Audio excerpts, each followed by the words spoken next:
अस्सलाम वालेकुम dear students, welcome back to class 9th video lecture series. हमने diversity में ऑलरेडी 6 पार्ट्स पढ़े हैं। आज पार्ट 7 पढ़ रहे हैं हम। तो पार्ट 7 में हमने किंगडम फंजे जिसको बोलते हैं, ठीक है, किंगडम फंजे और किंगडम प्लांटी के बारे में टॉपिक उठाया है। इससे पहले हमने पार्ट 6 में मोनेरा और प्रोटिस्टा के बारे में अच्छे से डिस्कस किया है। उससे पहले भी एक बार मैंने इन सब के बीच एक डिफरेंस बनाई है। एक डिफरेंस के लिए वो एक टेबल सा बनाया है मैंने, जब हम 5 किंगडम क्लासिफिकेशन को पढ़ रहे थे। तो आज हम सबसे पहले देखेंगे किंगडम जो फंजे है उसके बारे में हम देखेंगे, उसके बाद प्लांटी के बारे में देखेंगे। किंगडम फंजे उठाएंगे आज। तो सीरीज़ में ये 3rd किंगडम है। पहले मोनेरा, फिर प्रोटिस्टा, उसके बाद सीरीज़ में ये नंबर 3 पे आ रही है फंजे। सबसे पहला पॉइंट इस पे आप याद रखोगे कि फंजे के बारे में जानने से पहले आपको दिमाग में ये बात होनी चाहिए कि फंजे मशरूम जैसे ऑर्गेनिजम्स है। मशरूम तो सबों ने देखी होगी, ठीक है, चाहे वाइल्ड हो चाहे एडिबल जो हम मार्केट से ला के खाते हैं, तो मशरूम सभी ने देखी है। तो मशरूम का आप स्ट्रक्चर याद रखोगे, ये वाइट होती है, छोटे छोटे इसके जो रूट्स हैं वो बाल जैसे रूट्स होते हैं, हेयर लाइक, ठीक है। या मार्किला गिच्छी जिसको बोलते हैं, मार्किला गिच्छी, हाँ। या वो जंगल में वो छोटे छोटे वाइट बाल्स हैं, हाँ, पफ बाल्स। आप लोगों में से कईयों ने देखे होंगे पफ बाल्स हो गए। ये जो थोड़े बड़े हैं, जो अच्छे साइज़ के दिखते हैं। एक और आपने देखा होगा कि जब ब्रेड बहुत टाइम की होती है या कोई भी चीज़ जिसमें ऑयल वगैरह ज़्यादा होते हैं, बटर वगैरह, ठीक है, तो ब्रेड की मिसाल लेंगे। जब ब्रेड बहुत टाइम की होती है, जब वो ख़राब हो जाती है, तो उसके ऊपर हमने देखा होगा कॉटन जैसा, वो कॉटन जैसे फाइबर्स के ऊपर जम जाते हैं। तो वो भी एक तरह का फंगस ही होता है जिसको ब्रेड मोल्ड बोलते हैं। तो यहाँ से आप अंदाज़ा लगा सकते हैं कि जो फंजे हैं ये डाइवर्स तरह के हैबिटेट्स में रहते हैं। कोई जंगल में, कोई गंदी चीज़ के ऊपर, कोई गली सड़ी चीज़ के ऊपर। तो मैक्सिमम ये डिकम्पोजर्स होते हैं। ये अपनी ग़िज़ा खुद नहीं बनाते, वाइट कलर के होते हैं, इनमें क्लोरोप्लास्ट वगैरह नहीं होता है। तो मैक्सिमम जो फंजे हैं वो मैक्सिमम क्या, ऑलमोस्ट सारे फंजे जो हैं वो हेटेरोट्रॉपिक होते हैं, कोई ऑटोट्रॉप नहीं है इनमें। तो ये सबसे पहले आप याद रखेंगे कि फंजे जो हैं ये वो किंगडम है जिसमें सारे हेटेरोट्रॉप्स हैं। हेटेरोट्रॉप्स और इनकी कई सारी न्यूट्रिशनल वो हैबिट्स हैं, मैं आगे जाकर इसको डिस्कस करूँगा। सबसे पहले हम ये बोलेंगे कि ये यूकैरियोटिक होते हैं। Number 1,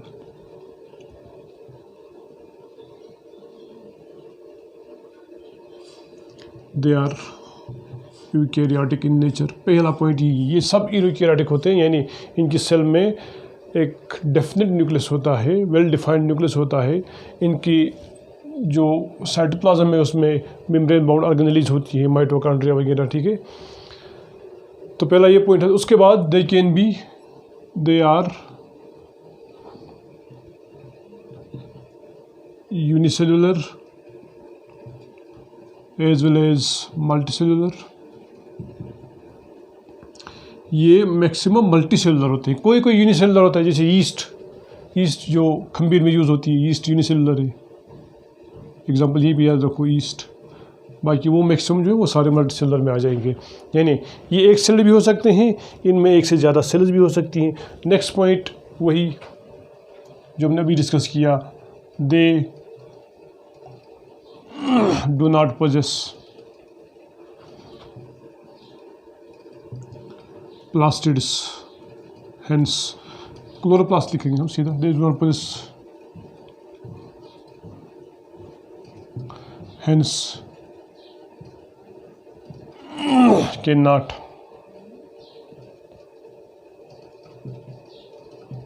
synthesise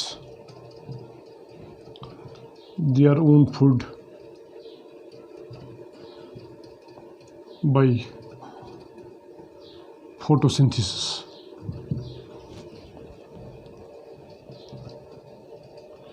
They are heterotrophs। अभी जो हमने ये डिस्कस किया, जो अपनी ग़िज़ा नहीं बना सकता उसको हेटेरोट्रॉप बोलते हैं। कई बार हमने ये वर्ड बोला है तो इसको एक्सप्लेन नहीं करेंगे यहाँ पे। They are heterotrophs and mostly saprophytes.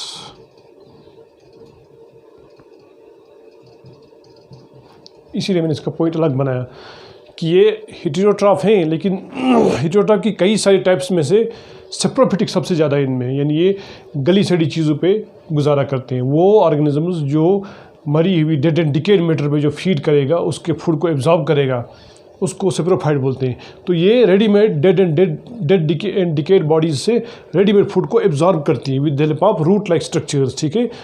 तो ये प्रेडोमिनेंटली सेप्रोफाइट्स होते हैं। They are heterotrophs and mostly saprophytes, but some are parasites, S-I-T-S, some are parasites। कुछ फंगस जो है वो पैरासाइट्स होते हैं, यानी पैरासाइट ऐसा ऑर्गेनिज्म जो दूसरे के ऊपर गुजारा करेगा, ठीक है, ऐसा ऑर्गेनिज्म जो दूसरे पे गुजारा करेगा लेकिन खुद को फ़ायदा उठाएगा, उस पे जिस पे ये रहता है उसको फ़ायदा नहीं देगा। जैसे जानवरों में या इंसानों में जैसे सर में जुएँ होती हैं, ठीक है, या इंस्टाइन में एस्केरिस होते हैं, वो सब पैरासाइट्स हैं। ये हमको फ़ायदा नहीं देती बल्कि हमसे फ़ायदा लेते हैं। Some are parasites and a few, कुछ एक जो हैं आर सिम्बायोट्स, B-I-O-T-S, ठीक है,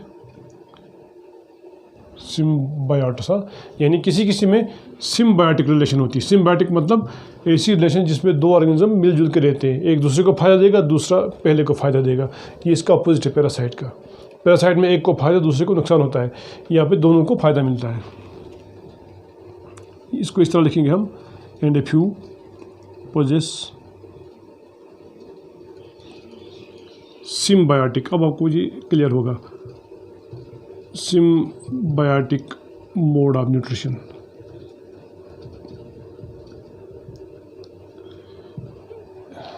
एग्जाम्पल lichens, L-I-C-H-E-N-S, lichens।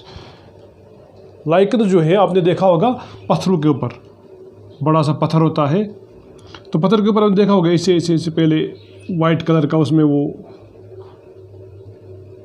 जमा सा हो जाता है मटेरियल ऐसे, ठीक है।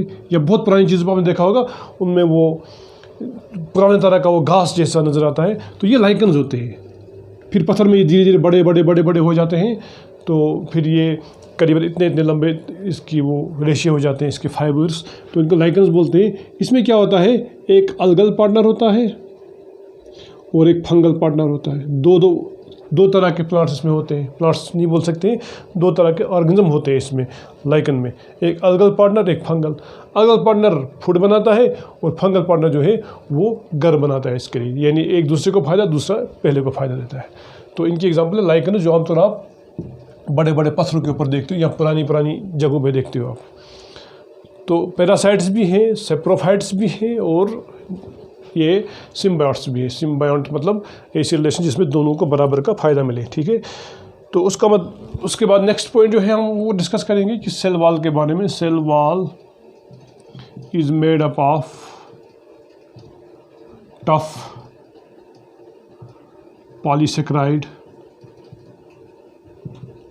Called chitin. इनके सेल वॉल में काइटिन होता है, CHITIN, काइटिन, नॉट सेलुलोस। जैसे प्लांट सेल में सेलुलोस होता है सेल वॉल में, इनमें सेल वॉल में काइटिन होता है लेकिन सेलुलोस नहीं होता है, ठीक है। तो एक और point, they do not have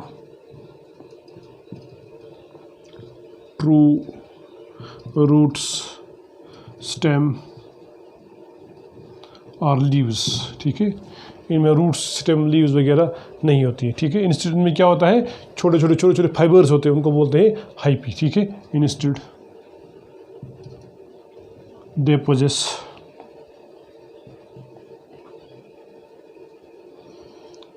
fine या थिन, वेरी थिन। फाइन मतलब बहुत पतला, ठीक है, फाइन वर्ड आपको समझ में आ जाएगा। बहुत पतले को फाइन बोलते हैं। They possess fine fibre like branches called hyphae, ठीक है। तो आगे जाकर आप पढ़ोगे फिर ये सेप्टल हो सकते हैं, एसेप्टल हो सकते हैं, तो यहाँ पे उसकी ज़रूरत नहीं है। दे हैव, इनमें रूट्स की जगह क्या होता है, they have here like fibres in instead of roots called as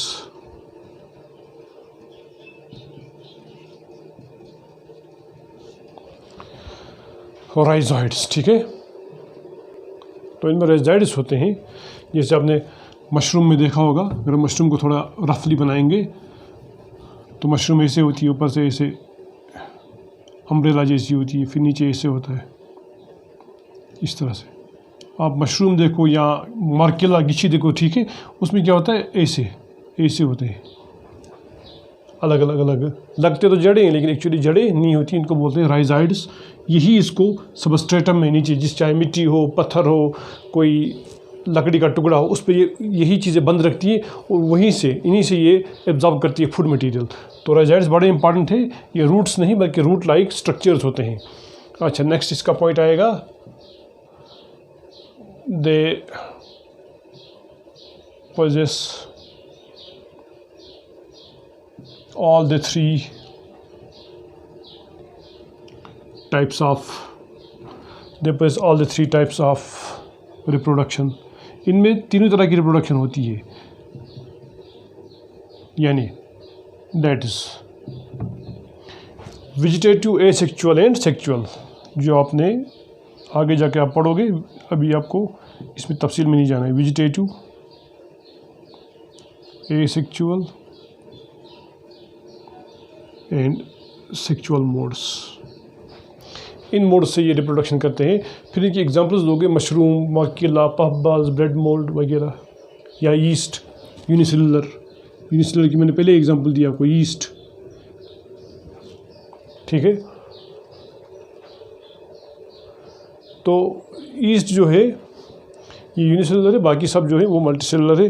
तो इसके बाद इसकी थोड़ी इकोनॉमिक इंपॉर्टेंस पता होनी चाहिए कि ये बड़े इंपॉर्टेंट है, इनके उतने नुकसानात नहीं है जितने इतने के फ़ायदे हैं। ठीक है, बहुत ज़्यादा एंटीबायोटिक मेडिसिन जो है वो इनसे निकाली जाती है, एंटीबायोटिक ड्रग्स, ठीक है, पेंसिलियम से निकाली जाती है, ठीक है, या एस्परगिलस से, या और भी कई सारे जो फंगस है उनसे एंटीबायोटिक निकाले जाते हैं।